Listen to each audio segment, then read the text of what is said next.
Welcome to Awadh study centre Mahbubganj. आज आप लोग अध्ययन करेंगे ट्रांसफॉर्मेशन के अंतर्गत एडजेक्टिव की डिग्री के बारे में, क्योंकि यहाँ से बहुत ही क्वेश्चन बनते हैं और बहुत क्वेश्चन पूछे जाते हैं पेपर में। तो आज हम आप लोगों को केवल एडजेक्टिव की 3 डिग्रियाँ होती हैं, उनके बारे में आप लोगों को विधिवत पढ़ाएंगे हम। और इसका आपस में जो पारस्परिक परिवर्तन होता है, आपस में हम पारस्परिक ट्रांसफॉर्मेशन कैसे इनका करेंगे, उसको हम नेक्स्ट वीडियो में आप लोगों को बताएंगे। तो आज हम लोग केवल इतना सीखेंगे कि एडजेक्टिव की तीनों डिग्रियां क्या हैं और कब कब हम इनको कैसे पहचान सकते हैं कि ये कौन कौन सी डिग्री हैं। तो इनका अध्ययन हम कम्प्लीटली आप लोगों को बताएंगे। तो चलिए देखते हैं बिना देर करते हुए। चैनल पर जो पहली बार विजिट कर रहे हैं वो चैनल को सब्सक्राइब करना बिल्कुल ना भूलें और बेल आइकन भी टच कर दें। इससे ये होगा कि जो हम वीडियो डालेंगे वो उसका नोटिफिकेशन आपके पास शीघ्रता पहुंच जाएगा और आप लोग वॉच कर सकते हैं तुरंत ही। तो चलिए देखते हैं एडजेक्टिव की डिग्रियां। तो आप लोग पढ़ चुके हैं एडजेक्टिव का मतलब क्या होता है। एडजेक्टिव का मतलब होता है विशेषण यानी विशेषता बताने वाला शब्द। यानी एडजेक्टिव मीन्स तो आप लोग जान ही रहे हैं,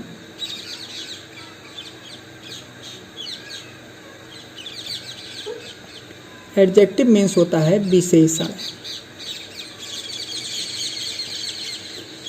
ये आपका विशेषता बताने वाला शब्द है।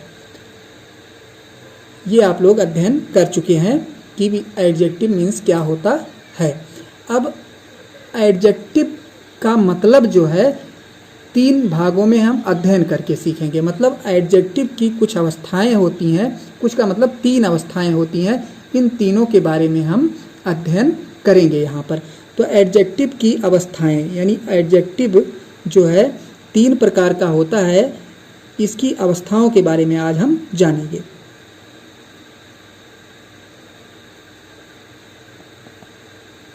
एडजेक्टिव की अवस्थाएं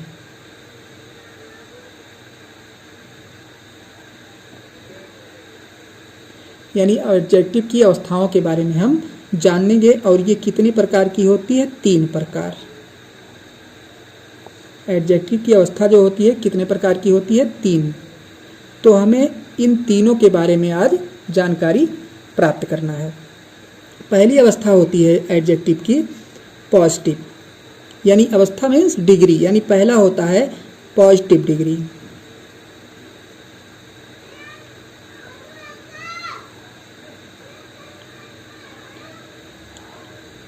पहली होती है क्या? पॉजिटिव डिग्री, यानी इसको हम हिंदी में कह सकते हैं मूल अवस्था। मूलावस्था। जो मूल अवस्था होती है एडजेक्टिव की वही होती है पॉजिटिव डिग्री। मूल अवस्था का मतलब अपने प्रारंभिक रूप में जो होती है, जो सीधा सीधा इसका अर्थ निकालता है, वो होती है मूल अवस्था। इसको पॉजिटिव डिग्री भी कहते हैं। इसमें जो है एडजेक्टिव का फॉर्म जो होता है मूल अवस्था, हम आगे लिख सकते हैं में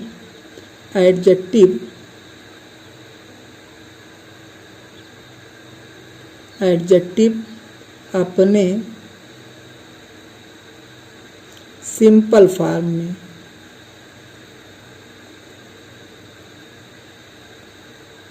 सिंपल फॉर्म मतलब साधारण अवस्था या साधारण रूप में पाई जाती है। यानी पॉजिटिव डिग्री में एडजेक्टिव जो होता है वो अपने सिंपल फॉर्म में पाया जाता है। में पाया जाता है यानी सिंपल फॉर्म में पाया जाता है। एडजेक्टिव जो है ये किस अवस्था में पाया जाता है? अपने सिंपल रूप में, साधारण रूप में पाया जाता है। आगे देख लेते हैं। यह केवल किसी गुण या दोष की, किसी गुण या दोष, किसी गुण या दोष की उपस्थिति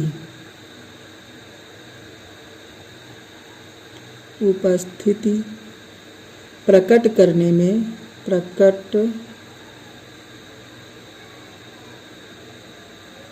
करने के लिए प्रयुक्त होती है।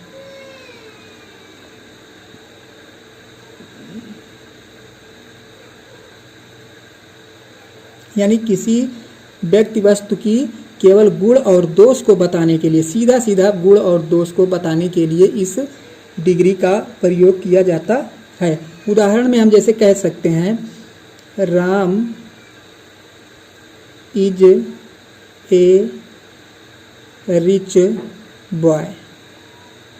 Ram is a rich boy example है, Ram is a rich boy. कहने का मतलब राम एक धनी लड़का है। तो ये रिच जो है ये आपका एडजेक्टिव है और ये रिच आपका सिंपल अवस्था में आया है, एक साधारण रूप में प्रयुक्त हुआ है। तो ये होता है पॉजिटिव डिग्री। या एक उदाहरण और देख लीजिए आप लोग,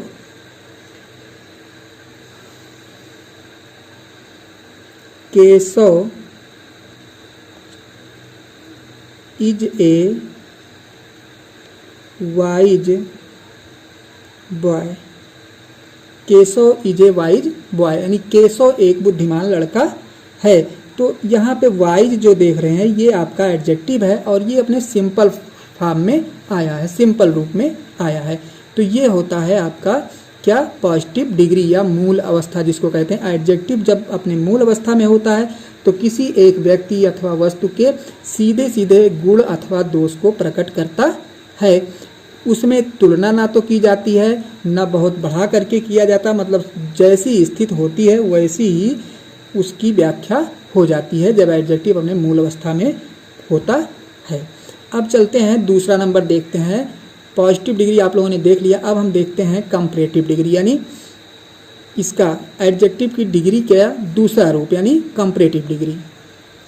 तो दूसरा कंपैरेटिव डिग्री है, इसका हिंदी होता है तुलनात्मक अवस्था। इसका प्रयोग तब होता है, हम यहाँ पे इसकी परिभाषा लिख दे रहे हैं, इसका प्रयोग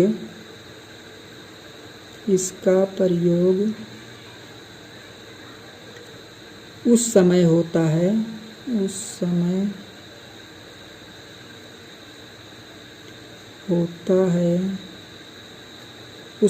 है जब वस्तुओं या दो व्यक्तियों या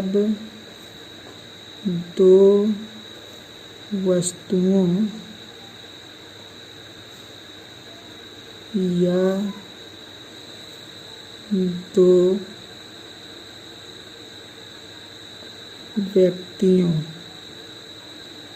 या दो व्यक्तियों के गुणों या दोषों का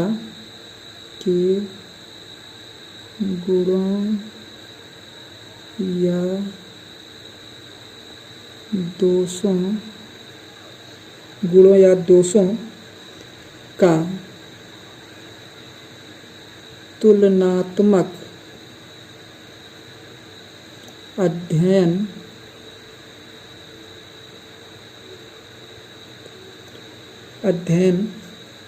किया जाता है।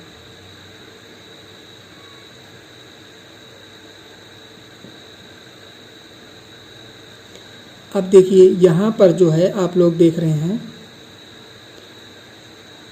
इसका उपयोग यानी कंपैरेटिव डिग्री जो है तुलनात्मक अवस्था जो है उस समय इसका प्रयोग होता है जब दो वस्तुओं या दो व्यक्तियों के गुणों या दोषों का तुलनात्मक अध्ययन किया जाता है। मतलब तुलना जब प्रकट की जाती हो, तुलनात्मक वर्णन किया जाता हो दो व्यक्तियों अथवा वस्तुओं का, तब हम कंपैरेटिव डिग्री का यूज करते हैं। अब देखिए जैसे हम उदाहरण देखते हैं, Ram is visor then Shyam. Ram is visor then Shyam. आप लोग यहाँ पर देख पा रहे हैं, देखिए वाइज का सेकंड फॉर्म, सेकंड मतलब दूसरी अवस्था आप लोग देख रहे हैं। वाइज जो पहले में आप लोग देखे थे, देखिए यहाँ पे वाइज था, यहाँ पे आपका क्या हो गया, वाइजर हो गया। कहने का मतलब यहाँ पे सिंगल था, केशव ही था केवल, और यहाँ पे राम और श्याम दोनों, यानी राम और श्याम में तुलना की जा रही है कि इसमें से श्रेष्ठ कौन है, बुद्धिमान ज़्यादा कौन है। तो ऐसी स्थिति में Ram is visor then Shyam का मतलब हो गया राम जो है ज़्यादा बुद्धिमान है, किससे, श्याम से, यानी श्याम से राम जो है ज़्यादा बुद्धिमान है। तो ऐसी स्थिति में हम कंपैरेटिव डिग्री का, एडजेक्टिव की कंपैरेटिव डिग्री का प्रयोग करते हैं, और कंपैरेटिव डिग्री बनाने के लिए सामान्यतः सिंपल अवस्था में यानी पॉजिटिव डिग्री में ER अगर हम जोड़ देते हैं तो हमारी वो क्या बन जाती है, कंपैरेटिव डिग्री। जैसे वाइज था यहाँ पे तो हमने ER जोड़ा, WISER वाइजर हो गया, तो ये हमारी कंपैरेटिव डिग्री हो गई। और इसके साथ में हम देन का भी प्रयोग करते हैं, यानी Ram is visor then Shyam, इसका मतलब ये हो गया कि राम जो है श्याम से ज़्यादा बुद्धिमान है। तो इस टाइप से यहाँ पे दो वस्तुओं, ये देखिए एक व्यक्ति है, दो व्यक्ति, यानी दो व्यक्तियों में जब तुलना हो तो वहाँ पे क्या होता है, कंपैरेटिव डिग्री। तो अब चलते हैं, इसका तीसरा फॉर्म आप लोगों को बताते हैं, तीसरी अवस्था सुपरलेटिव डिग्री। तो देखिए सुपरलेटिव डिग्री, इसका हिंदी समझ लीजिए उच्च अवस्था, मतलब श्रेष्ठ अवस्था जो होती है डिग्री की, एडजेक्टिव की डिग्री जो है, जो श्रेष्ठ अवस्था में पाई जाती है वो है सुपरलेटिव डिग्री। इसका उपयोग देखिए, इसका प्रयोग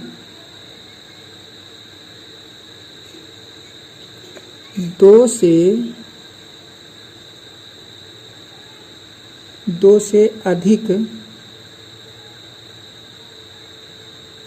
वस्तुओं या व्यक्तियों में तुलना करने के लिए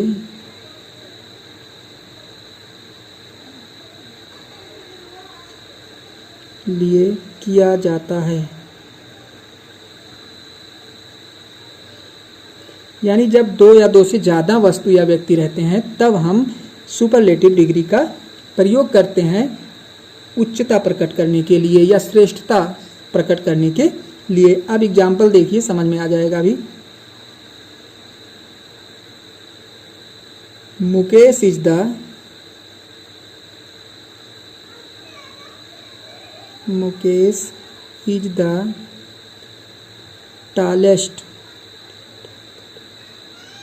tallest boy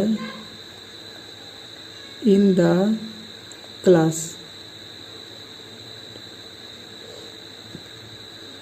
Mukesh is the tallest boy in the class. यहाँ पे आप लोग देख रहे हैं, देखिए यहाँ क्लास की बात कर रहा है। क्लास में एक या दो बच्चे नहीं होते हैं बल्कि दो से ज़्यादा ही बच्चे होते हैं। क्लास का मतलब यह है कि समूह है, बच्चों का समूह है। और यहाँ पे टालेस्ट दिया गया है। टालेस्ट का मतलब हो गया, देखिए यहाँ पे सुपरलेटिव फॉर्म दिया गया है। ये एडजेक्टिव टाल का टालेस्ट, यानी टाल में जब हमने EST जोड़ दिया तो ये टालेस्ट बना है। तो अब ये समझ लीजिए कि अगर ER जोड़ते हैं तो कंपैरेटिव डिग्री बनता है सिंपल फॉर्म में। एडजेक्टिव के सिंपल फॉर्म में अगर हम ER जोड़ते हैं तो कंपैरेटिव डिग्री बनता है, वाइजर जैसे बना है। और टाल ये मूल अवस्था इसकी टाल है एडजेक्टिव की, इसमें हमने EST जोड़ा है तो ये हो गया सुपरलेटिव डिग्री।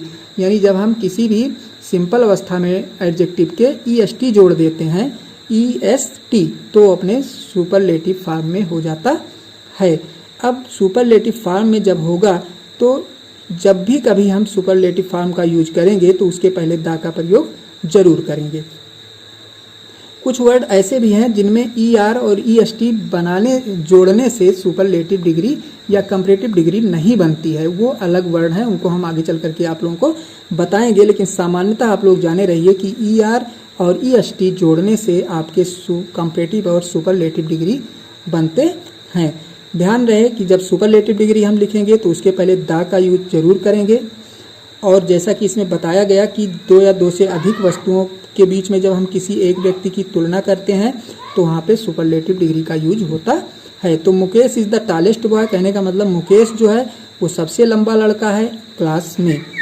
तो इस प्रकार आप लोग समझ गए कि सुपरलेटिव डिग्री क्या है, कंपैरेटिव डिग्री क्या है और पॉजिटिव डिग्री क्या है। इन तीनों का आपस में पारस्परिक वो होता है, परिवर्तन होता है कि अगर हमको दे दिया गया कंपैरेटिव डिग्री तो इसको हम सुपरलेटिव में कैसे चेंज करें, या हमको कंपैरेटिव डिग्री दे दिया गया इसको हम कैसे पॉजिटिव डिग्री में ट्रांसफ़र करें।